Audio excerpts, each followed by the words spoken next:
Have you had enough of women expressing their white guilt in the form of white victimhood? Have you had enough of women not taking accountability for themselves and projecting all their fears onto everyone else and then saying everyone else is the problem? I am. I'm done with the crap. I'm here to call it out. I'm Kerry Blaser Bazaglo, reincarnation of Mary Magdalene, and I'm here to set some shit straight. Okay, so let's dive in. There's nothing more dangerous than a white woman on a mission, and truth cuts both ways. So I know I'm a white woman on a mission. I'm on a mission to share my 6 divine feminine self-love strategies so everyone can take accountability for their emotional wounds and stop projecting them onto everybody else in an unconscious way as if we don't all create our own reality. So I'm going to start with an Einstein quote. The field is the sole governing agency of the particle. The field meaning the energy field, and the particle meaning the body. Physicists have proven that each human has an energy body. So our energy bodies are controlling our physical bodies. So when our energy bodies have a lot of fear, guilt, and shame in our subconscious that we haven't taken responsibility for, that gets projected externally, and then we kind of unknowingly, in a mental health, like a mentally ill way, perceive a lot of fear outside of ourselves that just does not exist. I used to fear all men, so I had anxiety, I used to sweat in public. I mean, I feared half the population until I was 51 years old. When I learned to turn that wound into wisdom and teach my subconscious that men protect me in general, and I don't need to fear all men, I was different the next day. And my oldest daughter, who was 22 at the time, picked up on it immediately. Mom, you're different. What happened? I said, oh, I figured out that I fear all men, so I'm not anxious anymore. I said, oh, she said, yeah, it shows, Mom. She knew immediately. Okay, so let me pull up this video of Dr. Joe Dispenza, and it's a short clip, a minute clip, and let me share it, and then we'll talk about it some more.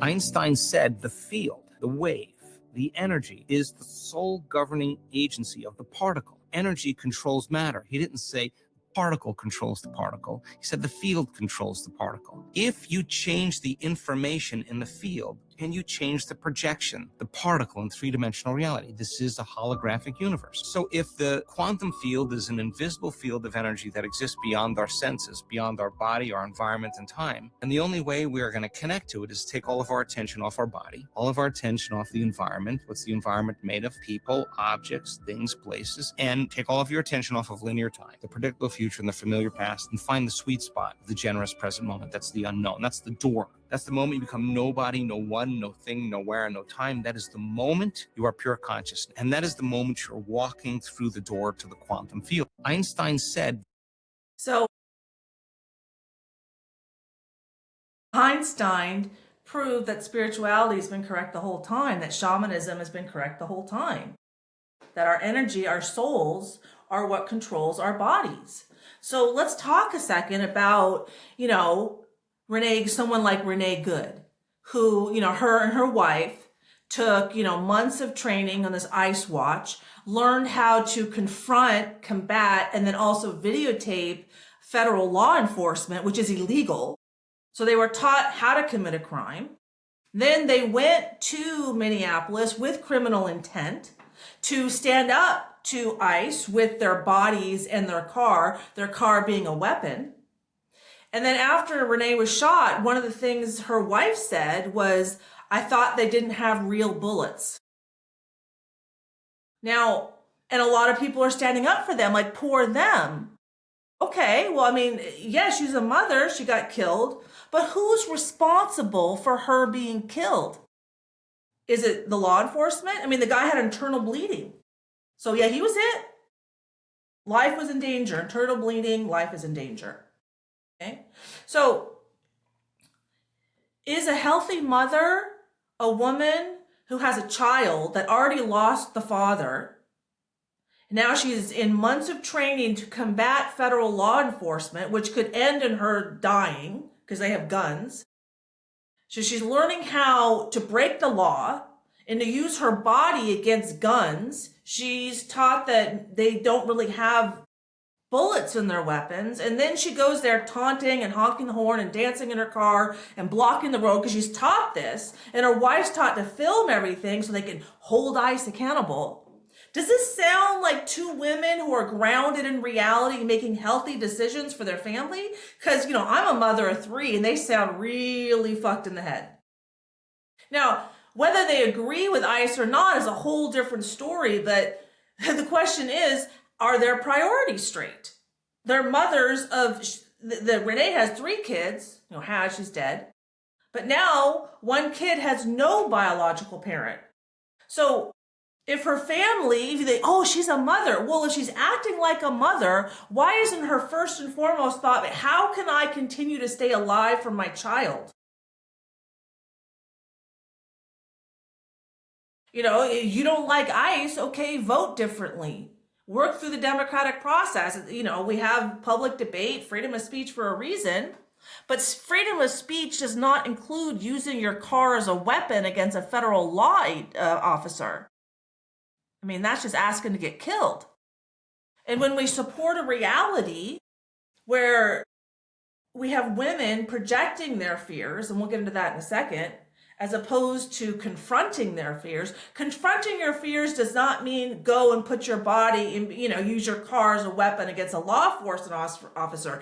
That is not confronting your fears. Confronting your fears is at the soul level, the energy level, at home. That's where that happens. Get your energy straight, then your particle will act in a healthy way. The energy, the field is a soul governing agency of the particle. So if our particles, our bodies are acting cray-cray, it's because our energy is cray-cray. Too many wounds, not grounded in reality. I used to believe that if I apologize to someone, they will leave me. Now that's illogical. That was my wound. When I realized that and I turned the wound into wisdom, I accepted that when I apologize, my loved ones will stay. When I let go of my fear of all men, my anxiety decreased and I felt like a normal person in society for the first time at 50 years old. That's because I learned how to heal.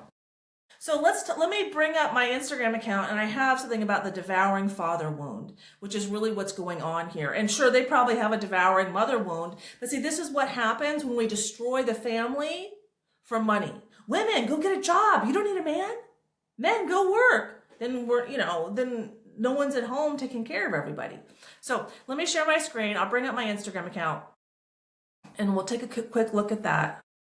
So a devouring father wound, I didn't even know there was a devouring father wound until last week, because I've heard devouring mother wound. And then I thought about the protesters. I'm like, well, is there a devouring father wound? And sure as heck there is. And this will really explain why women specifically believe that it's a good idea to use their bodies to confront their bodies with criminal intent to confront federal law enforcement.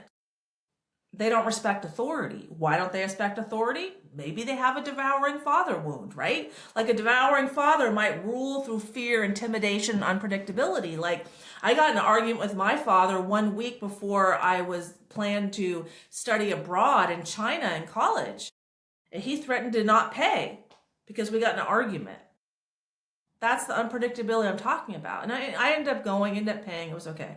But my dad was reactive like that because he didn't have he hadn't healed from his childhood trauma. Okay, so there's the generational trauma being passed down. And when children are in a house where it's unpredictable, there's a lot of yelling, screaming, people are just don't have self-control, then their nervous system is calibrated to resonate with fear, guilt, and shame. And so what our nervous system is calibrated to resonate as comes from our soul, right? The field is the sole governing agency of the particle. So when the field has a lot of stress and anxiety and fear, the nervous system physiologically has that too. And that's what we project going out of our hearts. And that's what we perceive. And that's how we all create our own reality. And so when people don't process their fears, don't turn their wounds into wisdom, don't heal from their trauma, they perceive trauma everywhere because trauma is in their field. And then we have so many people with trauma in their field. That's why I have so many people who perceive trauma to be everywhere, especially white women. Comes from the patriarchy. I got other, things on that. But, as the reincarnation of Mary Magdalene, I am here to restore divine feminine as equal to divine masculine, and I go first. The woman drops the handkerchief, the man decides what to do. Okay? So I create, and JC orchestrates. He's currently the head of global security at GoDaddy. I don't speak for him, I speak for himself, but I know him from my childhood. His initials are JC, and so I'm going with it. Former FBI, okay? But wisdom is feminine, knowledge is masculine. That's why women can speak now. We have the internet now. I can come out now. 2,000 years ago, he was my voice in a lot of ways, because I couldn't go out and share. I was called a prostitute 600 years later, right? So anyway, back to the devouring father wound.